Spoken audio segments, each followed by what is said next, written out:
বাংলাদেশের স্বাধীনতা পরবর্তী গত 5 দশকে এবারের মতো এমন টানাপোড়েনের সম্পর্ক কখনো হয়নি ঢাকা দিল্লির। কয়েক দশক ধরেই দুই প্রতিবেশী দেশের ঘনিষ্ঠ সম্পর্ক থাকলেও চলতি বছর মাঝামাঝি থেকে সেই সম্পর্কে ভাটা পড়েছে। ক্ষমতাচ্যুত হয়ে দেশে ছেড়েছেন সাবেক প্রধানমন্ত্রী শেখ হাসিনা। পরিবর্তন এসেছে পররাষ্ট্রনীতিতেও। দৃশ্যমান অসামঞ্জস্য এসেছে দ্বিপাক্ষিক সম্পর্কের ক্ষেত্রেও। সাম্প্রতিক বাংলাদেশ ভারত সম্পর্কের অবস্থা তুলে ধরা এক প্রতিবেদনে এ তথ্য জানিয়েছে অস্ট্রেলিয়ান গণমাধ্যম এবিসি নিউজ।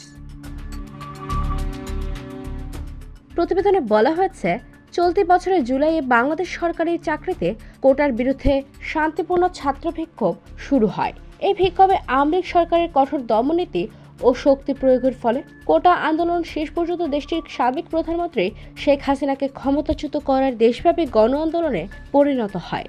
এই আন্দোলন বিশ্বের জন্য প্রথম জেনজি বিপ্লব হিসেবে পরিচিতি লাভ করেছে।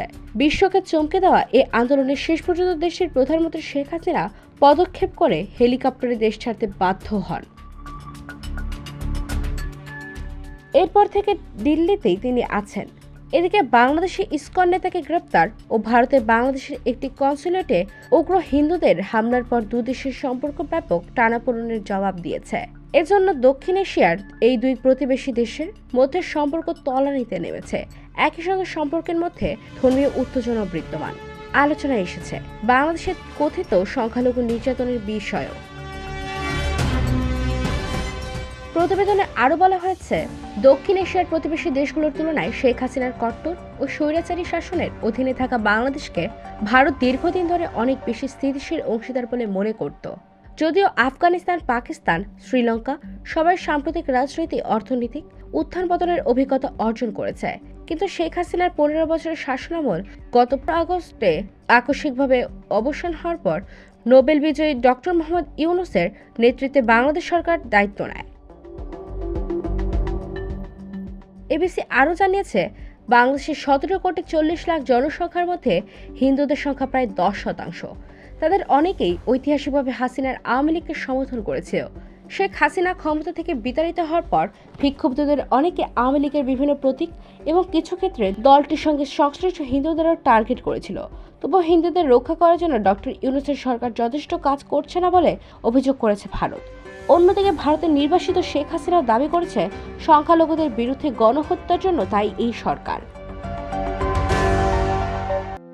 প্রতিবেদনে বলা হয়েছে, ভারতের প্রতিরক্ষামন্ত্রী রাজনাথ সিং গত সেপ্টেম্বরে ভারতীয় সশস্ত্র বাহিনীকে বাংলাদেশের অস্থিতিশীল পরিস্থিতির উল্লেখ করে অপ্রত্যাশিত পরিস্থিতির জন্য প্রস্তুত থাকতে এবং প্রতিবেশী দেশগুলোর পরিস্থিতি পর্যবেক্ষণ করার আহ্বান জানিয়েছিলেন। তবে গত নভেম্বরের শেষের দিকে বাংলাদেশের জাতীয় পতাকাকে অসম্মান করার অভিযোগে হিন্দু ইসকন নেতা চিন্ময় কৃষ্ণ দাসকে গ্রেফতার করা হয়। কিন্তু তার সমর্থকদের বিশ্বাস, হিন্দুদের বিরুদ্ধে হামলার বিষয় সোচ্চার থাকায় তাকে লক্ষ্যবস্তু করা হয়েছে। এরপর চলতি ডিসেম্বরের মাসের শুরুতে ভারতের উত্তর পূর্বাঞ্চলীয় রাজ্য ত্রিপুরার রাজধানী আগরতলায় অবস্থিত বাংলাদেশের সহকারী হাই কমিশনে সম্প্রতি হামলার মামলা ঘটে। হামলার সময় উগ্র হিন্দুত্ববাদীরা সেখানে হামলা ভাঙচুর চালায় এবং বাংলাদেশের জাতীয় পতাকা নামিয়ে ছিঁড়ে ফেলার পাশাপাশি অবমাননা করে, যা ঢাকা দিল্লির বড় ধরনের কূটনৈতিক উত্তেজনার সৃষ্টি করে। তবে বাংলাদেশের প্রধান উপদেষ্টা ডক্টর মোহাম্মদ ইউনূস বলেছেন, হিন্দুদের বিরুদ্ধে সহিংসতার দাবিগুলো অতিরঞ্জিত করে সামনে আনা হয়েছে। বিশেষজ্ঞদের বরাত দিয়ে গণমাধ্যমটি জানিয়েছে, হাসিনা সরকারের পতনের আগে থেকেই বাংলাদেশ ভারতকে নিয়ে অসন্তোষ ছড়িয়ে পড়েছে। দিল্লির কাছে তাদের প্রেক্ষাপটে শেখ হাসিনা বেশ ইতিবাচক একটি চরিত্র বটে। IBTV, USA, new York.